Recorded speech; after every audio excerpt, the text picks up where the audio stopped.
Dneska nahodíme prúty, nebudeme smútiť, budeme navijakom krútiť. Každý po tom veľkom kaprovi túži a poznám ľudí, ktorí o ňom dokážu aj blúzniť. U vody sa grilluje, chilluje, do vody sú nahádzané bobule. Pre kapre bojlís a keď je teplo, tak sa na lehatku opaluješ a čakáš na zvuk, ktorý záber označuje. Chce to systém a techniku dobre nahodiť, chce to návnadu, dobre to zakrmiť.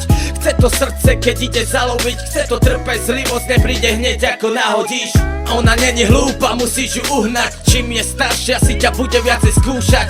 A keď ich miluješ, tak ich púšťaš. Ide iba o ten pocit, o ten úžas.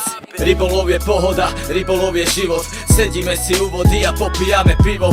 Je to naše hobby a bereme to športovo. No keď sa zlomí prúd, by si radšej spadol zo schodov. Treba to zmapovať, kde sa budú pochúťky vádzovať. Najlepšie aj pískovňa. Chce to postup, vychytávku mocnú, aby si na konci držal kapra ťažkého